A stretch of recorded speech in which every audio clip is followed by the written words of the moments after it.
a horror event that happened when Nash was a victim of a flood and had to live in his house for months. But then, one day, something suddenly floated in with the water into his home. That thing brought horror to him as well. Before we dive into our scary story, we would like to ask everyone to like and subscribe to support us in continuing to bring you more terrifying tales in the future. The whole story goes back to the period of the Great Flood in Bangkok and its surrounding areas, including neighboring provinces, in 2011. At that time, the villagers affected by the flood had a very difficult time. Some families had to move to safer areas, but there were still some who chose to stay in their own homes without seeking refuge elsewhere. Nash was one of those who continued to live in his own home, along with his 2 dogs who shared his fate. The area around Nash's home is shaped like a basin, causing the masses of water flowing in from all directions to be channeled into the area where Nash lived before they could enter Bangkok. The water was held in this area to prevent it from flowing into the capital. When the water situation improved, the authorities would gradually drain the water little by little. The flooding was severe and lasted for a long time. Nash's home is located in a district of Nonthaburi province, bordering Nakhon Pathom province. His house is built on a raised plot of land, covering about 24 acres. On this land, there are homes of his grandparents, his aunt and uncle, and other relatives, each built in different corners of the property. Each house is quite far from the others, and the area is surrounded by thousands of rice fields. Nash's house is elevated about 180 centimeters above the ground, with a 5-step staircase leading up to it. During the flood, the water rose to the 4th step of the stairs. Nash had sealed the back door of his house and stuffed cloth into the gaps to prevent venomous animals like snakes and centipedes from entering. He used the front door as the only entrance and exit and kept his 2 dogs on the front porch. Behind his house is an old garden area, with a fish pond and a pavilion at the back, which was submerged in water during the flood. After about a month, with no signs of the flood situation improving, the plants around Nash's house began to wither and die or fall over. Since most of the area around his home is farmland, the atmosphere was especially eerie and quiet. Nash lived in his house with his 2 dogs, named Batman and Robin. These dogs were like his companions during the ordeal, as he rarely saw anyone else since the flood began. Occasionally, he would visit his grandparents and other relatives. Nash used a blue fiberglass boat with a pointed bow and flat stern to navigate the water around his home. This boat was only suitable for short trips around the house, as it couldn't handle strong currents very well. At that time, more than a month had passed, and various areas had all experienced power cuts. Luckily, the area around Nash's house had not lost power since his home was in a rural area, making life not too difficult. However, one day, around 2 or 3 in the afternoon, while Nash was going about his usual routine, he suddenly caught a whiff of a foul odor resembling a decaying corpse. This smell prompted Nash to walk around to find the source, leading him to discover that the smell was coming from the back of his house. Initially, the odor was faint, but after about 2 days, it grew stronger and more unbearable. Nash eventually could not stand it anymore and decided to open the back door he had sealed shut. Upon opening the door, Nash noticed an old green iron boat floating not far from his house. When he squinted to look inside the boat, he saw what appeared to be a person's knees in a position suggesting someone lying down with their knees up. Filled with curiosity and concern, Nash shouted out, wondering how the boat's owner had entered his property, which was surrounded by barbed wire fencing.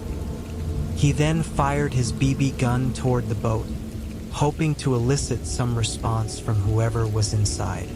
Despite this, there was no movement from the person in the boat, raising Nash's suspicion that the person might have been electrocuted, considering the submerged electrical outlets near the garden pavilion. With this thought, Nash carefully paddled his small fiberglass boat toward the back of his house. As he drew closer to the mysterious boat, he was shocked by what he saw. Inside the boat was a lifeless body lying on its back, the skin showing darkening signs of decomposition. Too frightened to approach further for fear of possible electric currents, Nash paddled back to his house, contemplating what to do next. Since it was already late in the evening, Nash decided to report the incident to the district office the following day. A journey of 18 kilometers by boat, the only viable route at that time. As night fell, the discovery left Nash sleepless and anxious. He felt nauseous and paranoid, unable to rest knowing there was a corpse so close to his home. The only solace Nash had was that his house still had electricity and light, and he had his 2 dogs to keep him company. That night, Nash turned on all the lights around his house. However, his 2 dogs outside were barking and howling, and the later it got, the more they howled. Usually, these 2 dogs didn't make much noise unless they saw something strange near the house. What Nash heard was very unusual behavior from them. They were whining alternately and scratching at the front door, as if they desperately wanted to come inside. It seemed as though they were scared of something, which only increased Nash's own fear. The fear that gripped Nash made him turn on the TV to drown out his anxiety and try to sleep.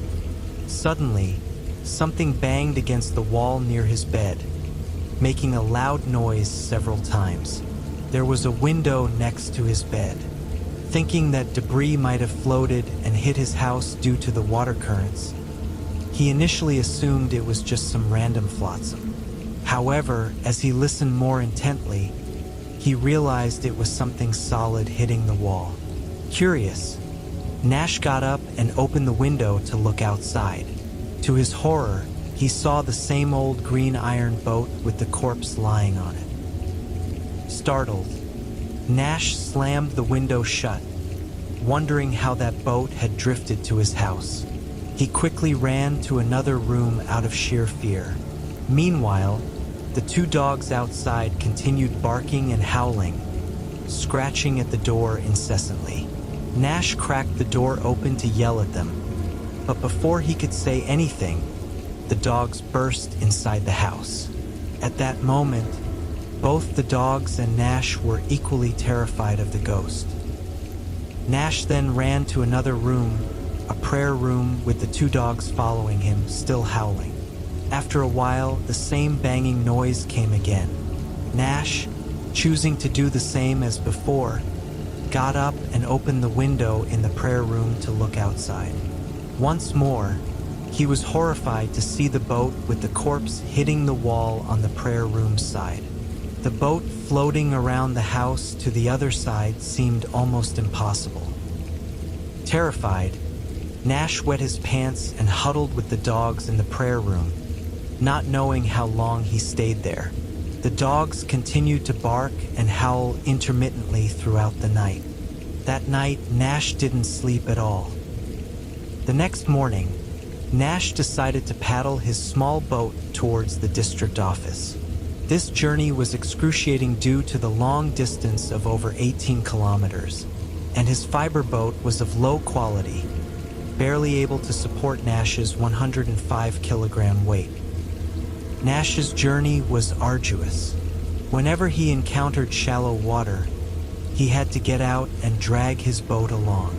If he took the road, it would be a long detour, so he decided to navigate through the canals filled with floating debris.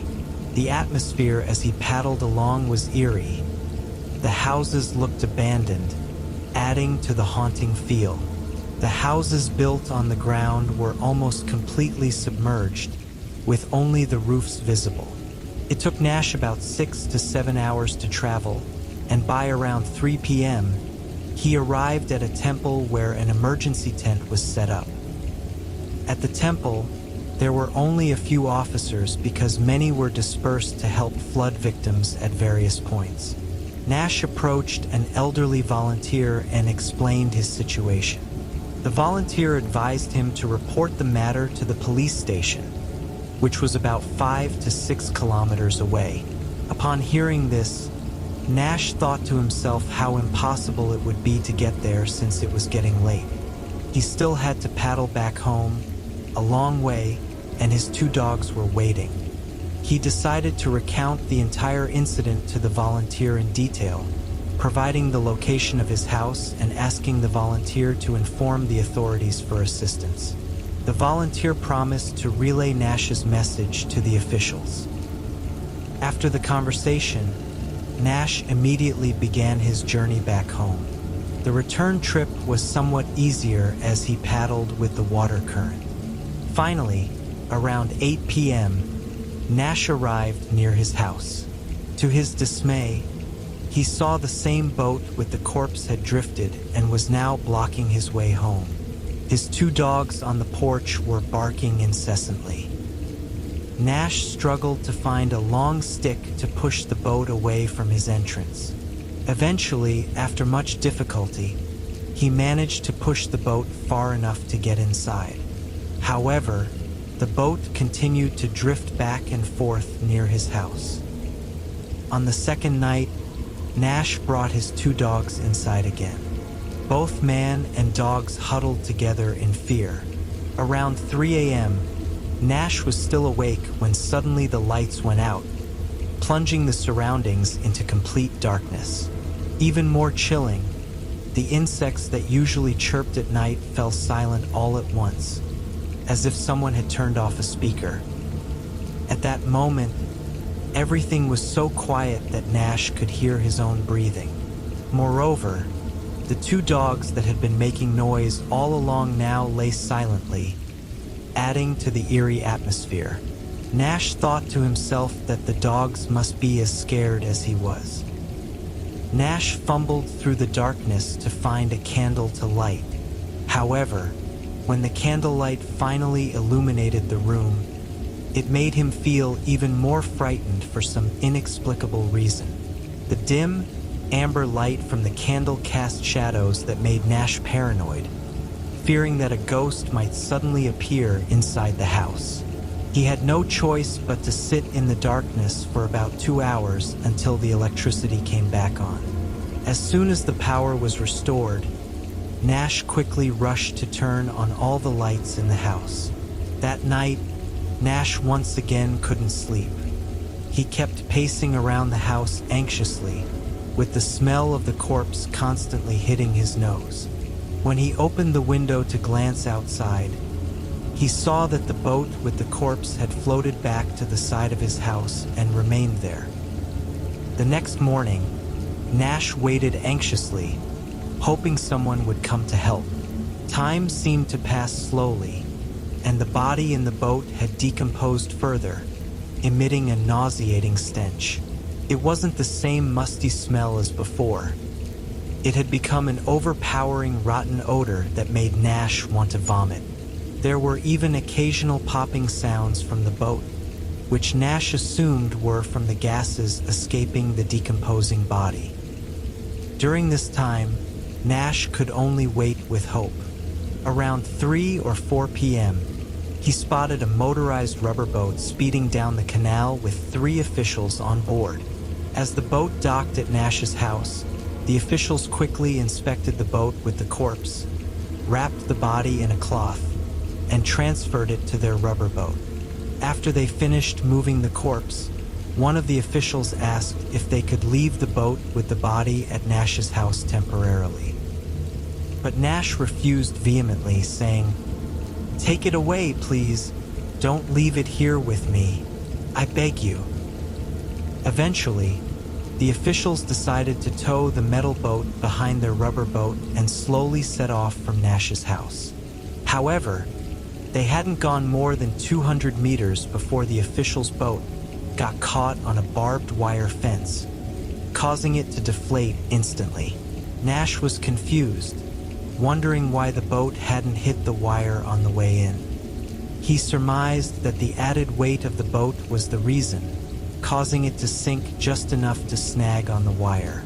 As the air rapidly escaped from the rubber boat, everything, people, belongings, and the corpse, plunged into the water almost immediately.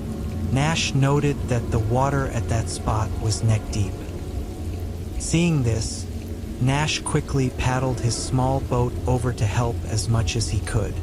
Meanwhile, the officials tried to pull the now floating, bloated corpse out of the water. In the process, the cloth that had initially wrapped the corpse came undone, and the body floated grotesquely on the water's surface. Despite his intense fear, Nash forced himself to assist the officials.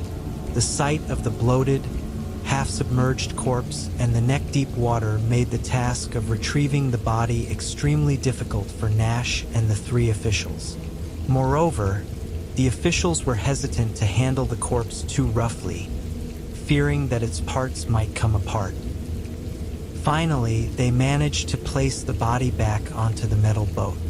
With no other options, they all waded back to Nash's house, waiting for a new team of officials to arrive with a larger boat. Coordinating with another team, they learned that bringing a larger boat to Nash's house would take considerable time.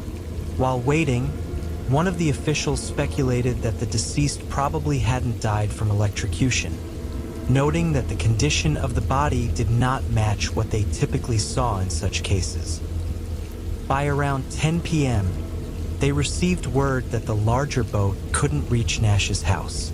The closest point it could reach was about a kilometer away. Consequently, they had to transport the body by pushing the metal boat while wading through the water. In deeper sections, they had to swim and cling to the metal boat, making the whole ordeal extremely arduous. After this harrowing experience, Nash was left not only with the traumatic memory of the event, but also with the claw marks from Batman and Robin on the door, a reminder that perhaps dogs, like humans, can fear the unknown.